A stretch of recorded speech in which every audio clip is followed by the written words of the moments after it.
আমরা দেখতে পেয়ে হঠাৎ ছুটে ছুটে যাচ্ছিলাম ধান চুরি করবো বলে, কিন্তু গিয়ে দেখি ওটা আজ আমরা চলে গিয়েছিলাম এক্সট্রা চক্করনলি পার্কে, যেটার নাম এখানকার লোকেরা দিয়েছে ইকো পার্ক শর্ট ফর্মে। তো এখানে গিয়ে প্রথমেই আমরা দেখলাম ম্যাপ। তো ম্যাপ দেখেই আমি খুঁজতে লাগলাম খাজানার, কিন্তু একটা লোক আমাকে বকে দিয়ে বলল, আরে ভাই এখানে শুধু ইকো পার্কের জিনিসপত্র পাওয়া যায়, মানে ইকো পার্কের কোথায় কি আছে, শুধু এটা ইকো পার্কের ম্যাপ। তখন আমি রেগে গিয়ে ধুর বোকা ম্যাপটাকে বলে চলে এলাম, অ্যাকচুয়ালি লোকটাকেই বলেছিলাম। আমরা আমাদের জীবনটাকে হাতে নিয়ে চলে গিয়েছিলাম জঙ্গলের ভিতরে।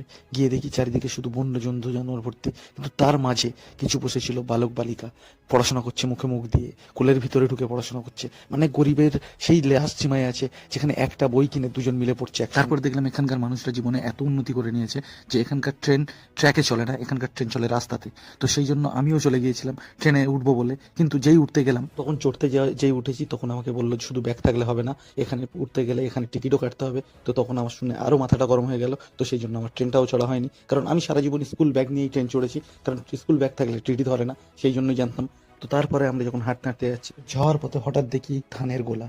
তো আমরা দেখতে পেয়ে হঠাৎ ছুটে ছুটে যাচ্ছিলাম ধান চুরি করবো বলে, কিন্তু গিয়ে দেখি ওটা একটা ঐতিহাসিক জিনিসের রেপ্লিকা। তো দেখে মনটা খুব খারাপ হয়ে গেল। তো তার জন্য মনটা খারাপ করে বাড়িতে চলে আসলাম, এবং ব্লগটা এখানেই শেষ করতে হবে, দুঃখিত। তো সবাই ভালো থেকো, ভালো না থাকলেও আমার ভিডিওটা দেখো। তো বাই, টেক কেয়ার।